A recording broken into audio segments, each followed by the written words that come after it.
আমি Fayaz, varsity student. নিজের পছন্দের কাজ বলতে গেমিং, বন্ধুদের সাথে আড্ডা এবং বাইক নিয়ে ঘোরাঘুরিটাই বুঝি। আর বাপের হোটেলে খাই এবং সারাদিন এভাবেই আমার দিন কেটে যায়। আর হ্যাঁ, আর 5টা ছেলের মতো আমি একটি মেয়েকে ভালোবাসি, সে ঐশী। কি এমন নেই যা আমি ঐশীর জন্য করতে পারি না? ফ্রেন্ড সার্কেলের অনেকেই বলে ক্যারি অন করো, আবার অনেকেই বলে তোদের এই সম্পর্কটা হয়তো ঠিক না। তবে বেশ কিছুদিন ঐশীকে ক্যাম্পাসে দেখছি না, ওর ফোনটাও অফ।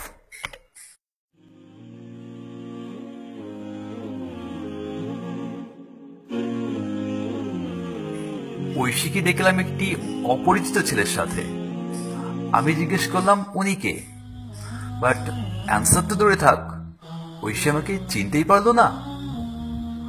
ও হয়তো আমার দেওয়ার আংটির কথাও ভুলে গেছে। আর আংটির কথা বলতেই ও বলল, তোমার আংটি, এই নাও। ও কি তাহলে ভুলে গেছে সবকিছু? ও আমাকে ছেড়ে এভাবে চলে গেল? একবার পেছনে ফিরেও দেখলো না? আমি কি তাহলে ব্যর্থ?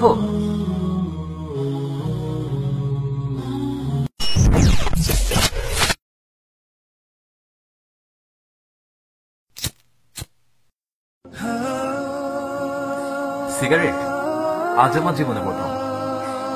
সিগারেটের প্রতিটি টানে আজ ঐশীর কথাই মনে পড়ছে।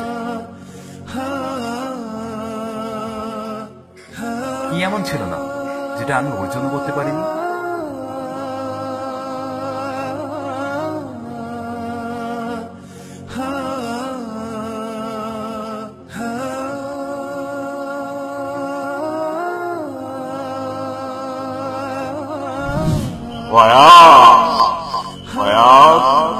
কি হলো, ঐশী চলে গেছে তোর জীবন থেকে?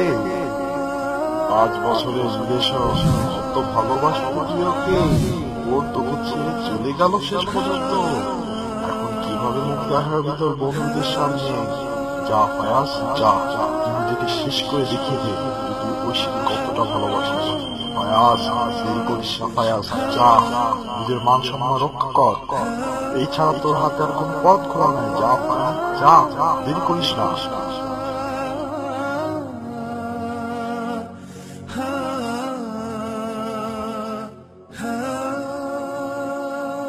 চিন্তা ভাবনা করছিস কেন ফয়াজ? তুই অত্যন্ত করে নিজেকে শেষ করে দে, লাভ দে এখান থেকে।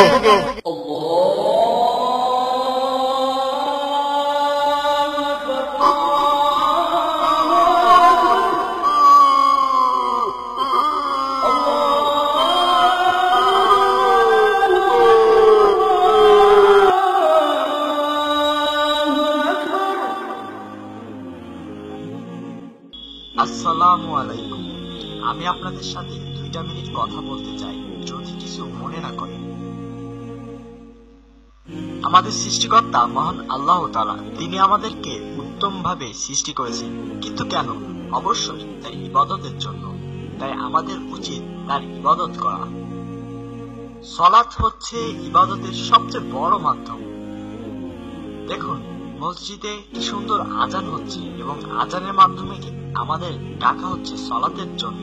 চলুন ভাই, আমরা সালাত আদায় করে নিই। আল্লাহ তাআলা বলেন, নিশ্চয় সালাত মানুষকে অশ্লীল এবং অসৎ কাজ থেকে বিরত রাখে। এটা আমি কি করছি? নিজের জীবন কখনো অন্যের জীবনে পরিপূরক হতে পারে না, কারণ জীবন তো একটাই।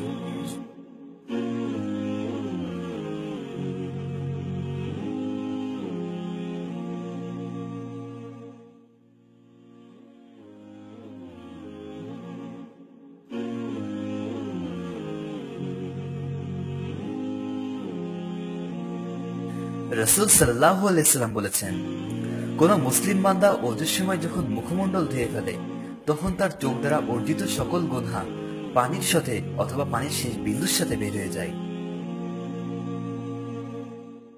যখন সে 2 হাত ধৌত করে, তখন তার 2 হাতের স্পর্শের মাধ্যমে অর্জিত সকল গুনাহ পানির সাথে অথবা পানির শেষ বিন্দুর সাথে বের হয়ে যায়।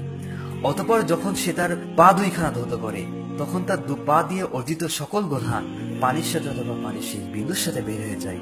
এভাবে সে যাবতীয় গুনাহ থেকে মুক্ত হয়ে যায়।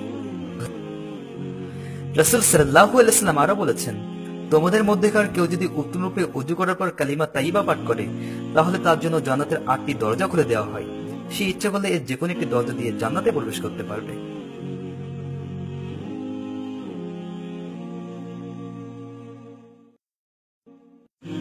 আল্লাহু আকবার,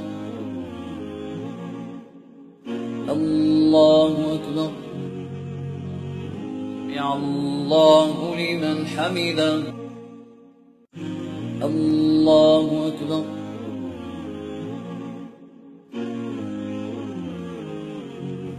আসসালামু আলাইকুম ওয়া রাহমাতুল্লাহ, আসসালামু আলাইকুম ওয়া রাহমাতুল্লাহ।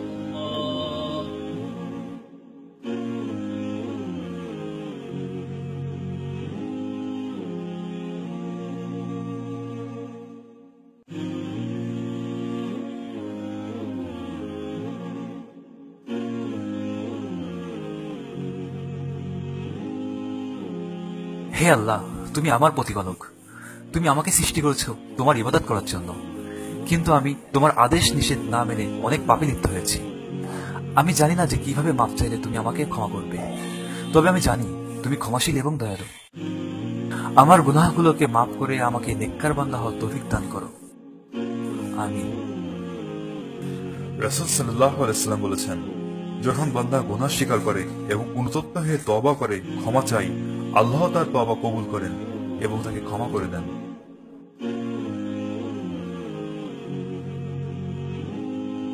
আমি তো নিজেকে সংশোধন করে নিয়েছি, আপনি পারবেন তো?